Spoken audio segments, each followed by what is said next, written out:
Okay guys, to start off, make sure you grab a large enough bowl, okay? What I've done is I've taken tap water, okay? I've done 1.5 cups of the hottest tap water that I can get out of my tap. If you have high chlorine in your water, you might struggle a little bit with this, but if just most people should be fine. Anyways, to the tap water, I'm going to add 1 large soup spoon of condensed milk. Okay, so get that mixed up like so. Try and get as much off the spoon as you can. It can be a bit of a messy process. Then from there, I'm going to add a little bit of olive oil, not extra virgin, just olive oil, about 1 tablespoon's worth. And I'm going to add my salt. Basically a couple pinches of, I use coarse kosher salt, like so. I know people say that'll keep your yeast from doing its thing, but generally I haven't had any issues with it. Then I use a quick rise yeast, okay?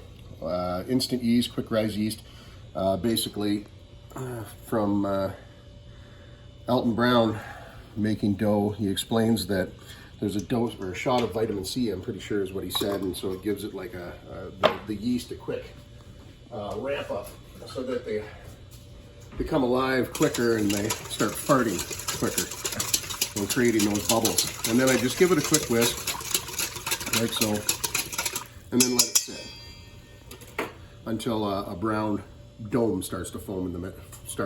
Okay guys, so once you start to see your yeast start to bloom, okay, what you're gonna do is you're gonna add, I add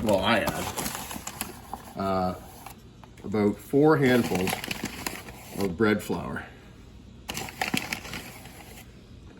like so. If you want to be a little healthier, you can add whole wheat, or at least half and half whole wheat to bread flour. What I used to do was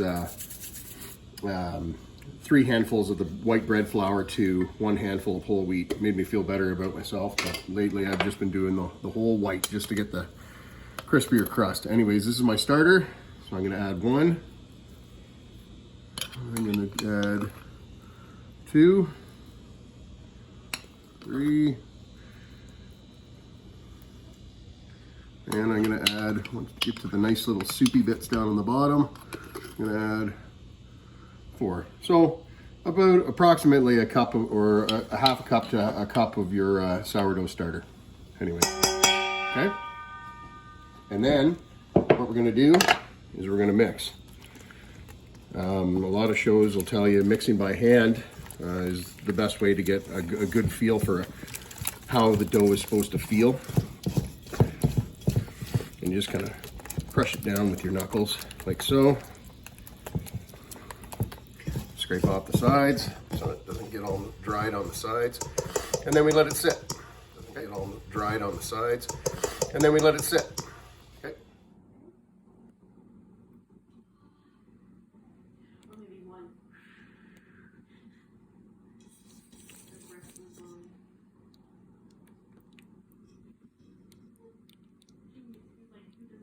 Okay guys, so what we're going to do now that our dough is nice and bubbly, we're going to add 3 cups of bread flour.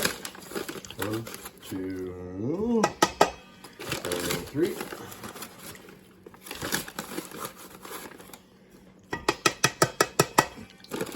Then we're just going to slowly, well, we're also going to flour our work surface, like so. Now we're just going to slowly start to mix the flour in. If you do it right away, or you dig your hands right in, you're going to get your hands all gummy. They're going to get gummy anyways, but you just kind of pull it in, pull the dough in, like so for the start. And you'll feel it just start to come together a bit, like so. And you're going to start to mix until it starts to come together as a dough, as a ball. Okay, you're just going to swirl your hand around. It's going to start picking stuff up on the sides. And you start pulling it together, like so. A little shaggy at first, but don't worry. it'll slowly start to smooth out as you start to knead. So we start to knead, and we do this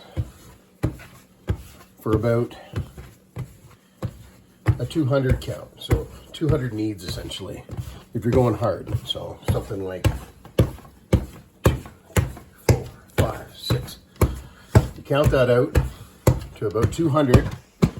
And if your dough is still tacky and it's starting to gum up your countertop, add a bit more flour, okay? If it's not gumming up your countertop, don't worry about it, just keep kneading, okay? Okay guys, so once you get a ball like this after you've done your kneading, okay, lightly dust the surface of the counter and just kind of scoop underneath. So it makes a nice little ball, okay? Dust it a little bit on the top, okay? Take your container, I know I could have something better, but this is what I've always used, so this is kind of afraid to branch out. Anyways, a little bit of olive oil, okay?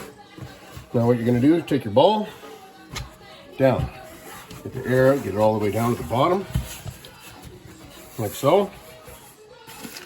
A little bit of flour on top there. Shake it around.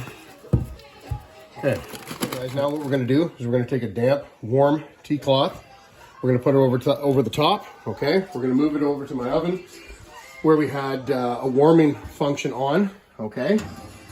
If you don't have a warming function on your oven, don't worry about it. Just keep it in I guess a room temperature spot. This is kind of like, I'm gonna turn this off now, okay? Because it's just a little bit warm. It's kind of like the poor man's proofing oven. Anyways, so we're gonna let that go until it rises up to the top and starts to hit the cloth on the top. Once that does its first rise, okay? We're gonna take it out of there, and for me, typically I split it into 2 balls, or if you're making one big sheet pan for like a family size, grandma style, then just leave it all together as one, and we'll walk into that on the next little bit of the segment. So I've checked out my dough. It's been rising, okay, and it is a little bit more than doubled in size. So what we're gonna do is lightly flour our baking sheet, grab our dough, see, if I would have let it rise a little bit more, it probably would have stuck to the thing. So I'm going to pour it out. So I want 4 because I'm making calzones today, but if you want 2 pizzas, there's your 2 pizzas. If you want 4 calzones, a lot of big bubbles. Anyways, so what you're going to do is you're going to turn these into balls, okay? Like this. You're kind of turning and pinching as you go down. Same thing with this. Turn it out, turn, pinch, like so, and do that for the rest of them, okay? And then once we do this, once we get all these squared away and sorted like that, we are going to lightly cover them with a bit of oiled plastic wrap and the tea towel again, or the towel again. Okay, so that's where we're going. Hey, buddy. So you can see the dough has risen again. Okay, we'll take our dough ball on the board. Now, I'm making calzones tonight, but the same goes for pizza. Okay, so what you're gonna do, basically gonna pat your dough out like so.